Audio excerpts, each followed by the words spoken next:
தென்னக நுகர்வோர் மற்றும் மக்கள் பாதுகாப்பு இயக்கம் சொல்லிட்டு நம்மளுடைய அமைப்பு. அந்த அமைப்பு கிட்டத்தட்ட 25 வருஷமாக வந்து இயக்கிக்கிட்டு இருக்கு.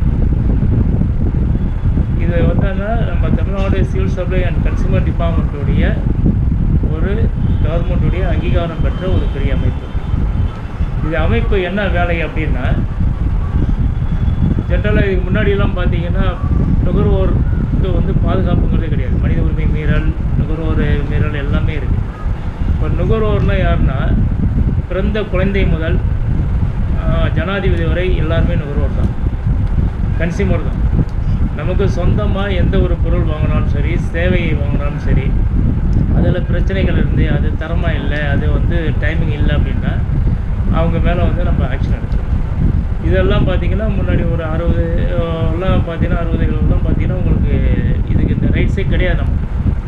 நம்ம என்னன்னா வியாபாரிங்க என்ன கொடுத்தாலும் வாங்கிக்க வேண்டியது, காசு கொடுத்து வாங்கிக்க வேண்டியது. அதில் டேமேஜ் என்னாலும் திருப்பி தரமாட்டான். நீங்கள் போய் அது நீங்கள் இந்த பாரு ஒரு படம் எடுத்துகிட்டு வந்தோடனே அது பழிச்சுன்னு அந்த லைட்டில் நிறைய தெரியும். சரி, நல்லா எடுத்துகிட்டு வந்து வெளியே வருவீங்க, பில்லை கொடுத்துட்டு வெளியில் வந்து பார்த்தோம்னா அந்த கொஞ்சம் நார்மல் யூனிட்டில் பார்த்தீங்கன்னா வேறு மாதிரியாக இருக்கும், இல்லை அதில் டேமேஜ் இருக்கும். இந்த மாதிரி நிறைய விஷயங்கள் இருக்கும். அப்போ நீங்கள் வந்து உடனே அங்கேயே வந்து இது டேமேஜாக இருக்குது, இது சரியில்லை, நாங்கள் மாற்றி வரோன்னா மாற்ற மாட்டோம். ஏன்னா அது கேட்குற உரிமை நமக்கு கிடையாது. இந்த மாதிரி ஒரு காலகட்டம் தான் நமக்கு இருந்துச்சு.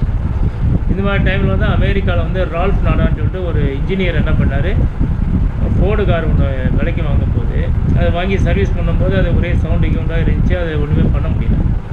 அது பிறகு என்ன பண்ணாருன்னா கோர்ட்டில் கேஸு போடும்போது பார்த்திங்கன்னா எல்லாருமே எப்பயுமே நம்ம ஒரு புதிய முயற்சி ஒன்று செய்யும் போது பார்த்திங்கன்னா கூட இருக்கிறவங்க வந்து நம்மளை என்கரேஜ் பண்ணுறது ரொம்ப கம்மி.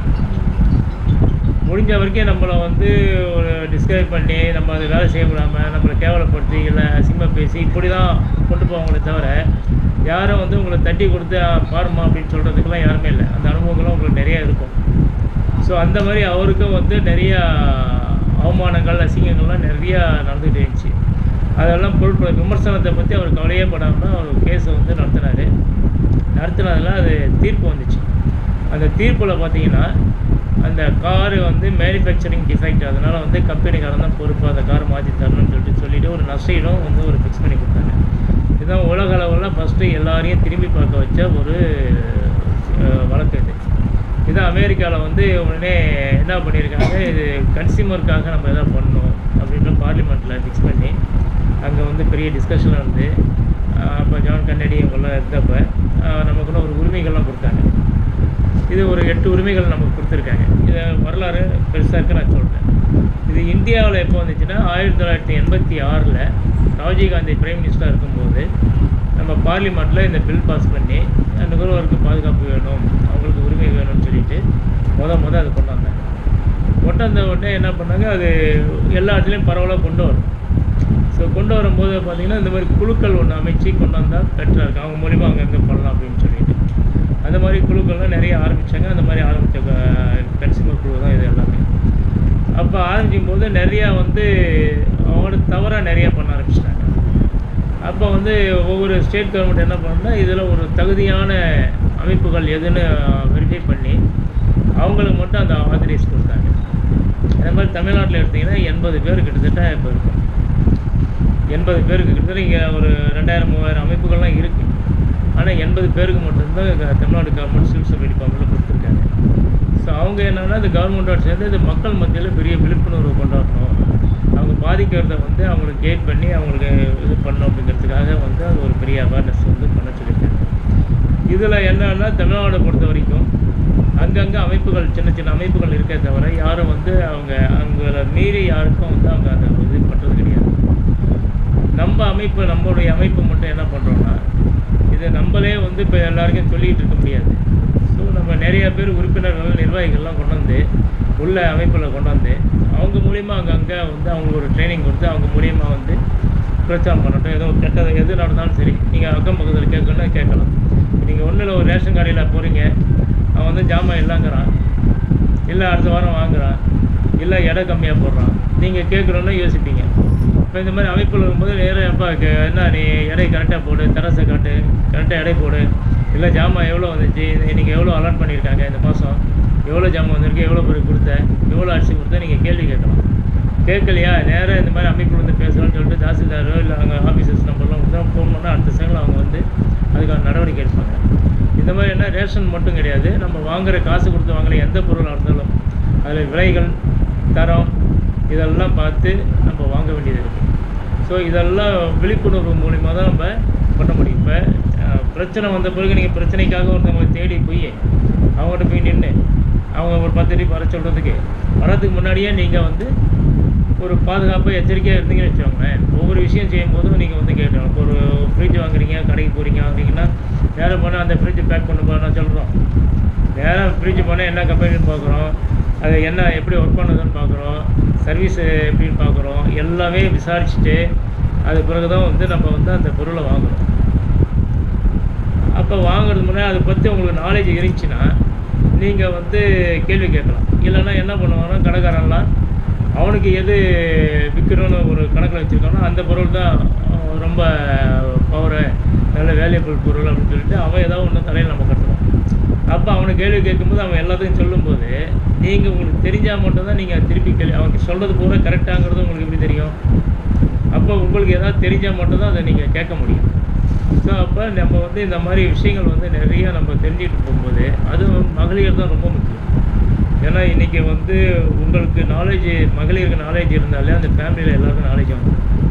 ஏன்னா குழந்தைகள்லாம் படிக்கும்போது போகும்போது பார்த்திங்கன்னா அப்பா கூட அம்மா கூட தான் நிறையா டைம் ஸ்பெண்ட் பண்ணுறாங்க, அவங்க தான் ரொம்ப ஃபாலோ பண்ணுறாங்க.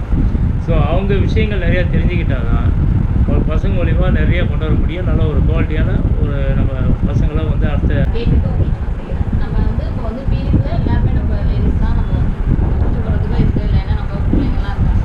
நம்ம இப்போ யூஸ் பண்ணிக்கிறது பார்த்தீங்கன்னா டோட்டலி வந்து A to Z வந்து உங்களுக்கு பிளாஸ்டிக் தான் நம்ம யூஸ் பண்ணிக்கிறோம். அதை நம்ம வச்சாவே நமக்கு வந்து ஒரு இச்சிங் இரிட்டேஷன் இருக்கும், புண்ணா போகும், நிறைய டிசீஸே அதனால தான் வருதுன்னு இப்போ டாக்டர் டோட்டலி எல்லாருமே சொல்கிறாங்க. இதில் பார்த்தீங்கன்னா நம்ம ஃபுட்டு ஃபெமின் நாங்கள் இருக்கிறதுல பார்த்தீங்கன்னா இது ஐரோப்பா இதில் உள்ளது டெக்னாலஜி இருக்குது.